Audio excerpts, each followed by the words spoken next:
My name is Sorana Vale. Ever since returning to the academy from my quest with Lady Holtz, my heart has been heavy. It's been gray and rainy, matching my mood perfectly. For many years, I've been a theoretical apprentice mage, and I've just learned something huge. Lady Holtz recognized my potential. It seems to be chaos magic, a rare, unstable power that can mimic any other type. Lady Holtz openly spoke against it. Chaos magic has a terrible reputation here. Rightfully so, I guess. The apprentices before me, they all lost control. I keep thinking about the story of a boy called Falcon's Son. He started out showing potential for ice magic, but it turned out he was just mimicking Lord Gregory, an old ice mage teacher. His ice was always a bit darker, they said. It should have been a sign. Soon it became clear he was an anomaly, and the teachers grew worried. He was showing signs of chaos, playing with magic that nobody had thought him. Of course, some jealous fire apprentice couldn't leave him alone. Think you're special? You're a freak. Falcon formed a small icicle, but the fire mage melted it instantly, burning Falcon's hand and cheek. Falcon cried out, and something snapped. His eyes went wild. You can dabble in every style. The fire is all-consuming. Ready for more pain, guys? The wind outside began to howl. The fire mage looked shocked as Falcon just gestured, and the flames on his hands were blown out. Wind magic. Who taught you that? Another gesture from Falcon, and a huge gust of wind knocked him and several other students to the ground. Stop, Falcon! Lord Sandstone, an earth mage, yelled, his voice shaking the very ground. And they did. Falcon calmed down, and the storm outside ceased. Both boys were reprimanded, but the council wanted to control Falcon, to place anti-magic runes on him. He heard about their plan and vanished into the night before they could chain his power. No one knows where he went. I found myself wandering the academy halls, the rain still streaking down the windows. Behind closed doors, I knew the heads of magic were deciding my fate. My feet led me to the botanical room.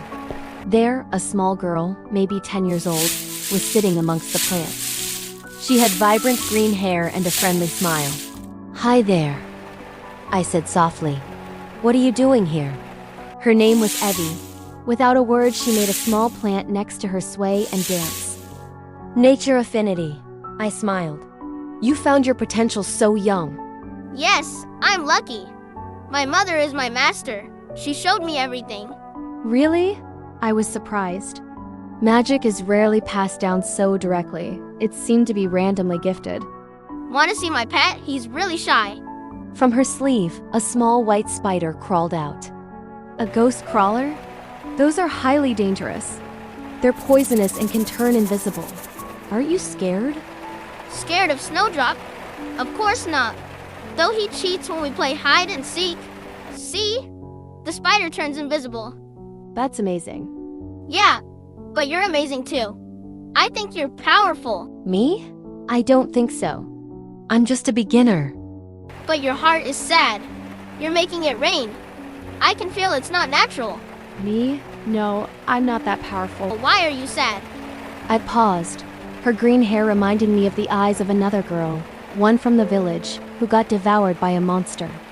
You know, my mother says all energy is preserved. A shell might die, but the spirit's energy is always around us. It can become many great things, far beyond what it was before. Does that make you feel better? Yes, that actually helped a lot. How did you get so wise? Just then, we noticed the rain had stopped. The clouds were parting, and the light was breaking through. See, you were controlling the weather. I knew it. Before I could answer, a door opened. Lord Sandstone entered, followed by a woman in greenish camouflaged robes with vines that seemed to move on their own. She had dark green hair and wore gloves. Sorana! Yes, sir. We've had a council meeting. Lady Holtz informed us of your potential for chaos magic. I'm sorry, Sorana. This may seem unfair, but every chaos mage so far has grown out of control.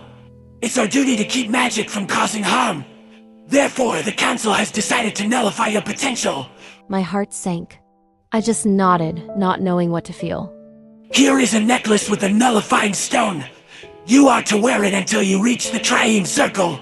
Lady Esmira has volunteered to escort you there. Oh, it's nothing really. It's on the way. Lady Holtz has waived your apprenticeship and forbidden you from learning her magic. This isn't personal, Sorana. You were a wonderful student. Trust me, a life without magic is not so bad. Much easier, in fact. Goodbye. And with that, he was gone. Is it true, Mommy? Can Sorana travel with us?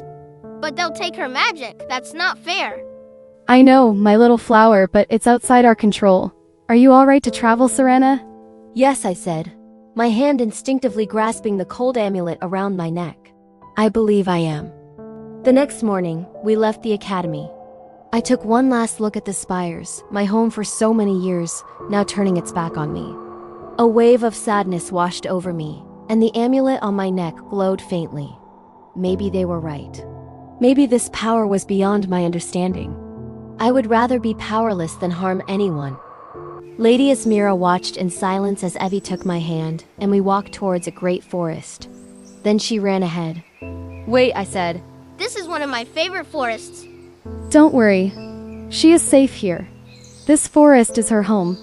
You don't mind if we make a little detour to honor our guardian, do you? I was happy for any delay. I don't mind at all. Evie made a whistling sound, and a moment later, a medium-sized black bear emerged from the trees. Oh no! I started, but Lady Asmira gently held me back.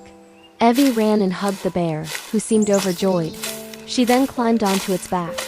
Look, Mommy, Furley is here. Nice to see you, Furley. The bear bowed its head to her. Let's go to the Guardian. A bit further, we came across a man and a woman who looked like travelers. They were Reinhard, a burly bearded man, and Mary, a woman with wild black hair. They said they were eloping and desperately sought the guardian tree for its blessing. Congratulations! But the guardian tree is closed to visitors. They pleaded, explaining they had run away from home for love and had nothing. How romantic! Come on, Mom, just this once. Lady Asmira hesitated, but gave in. We ventured deeper into the woods until we reached a wall of thick, thorny vines. Lady Asmira whispered a few words, and the thorns parted, revealing a clearing with a magnificent ancient oak tree. Its aura was breathtaking. As we stepped into the clearing, the demeanor of Reinhard and Mary shifted. Thank you, they said, pulling out crossbows. One was aimed directly at Evie. Forgive the deception, we heard these acorns are worth a fortune. You will now step away from my daughter. Don't try anything, mage. The girl falls first. Lady Asmira backed off, but my amulet began to glow hot against my skin as rage and fear surged through me. Stop! I yelled, stepping in front of Evie. Reinhard blew a horn, and more bandits appeared from the shadows. Sacred stuff, magic stuff, all I see is money. Money and slaves. What happens next? Find out in the next episode of Sorana's Magic Travels. Thanks for watching, Ghosts.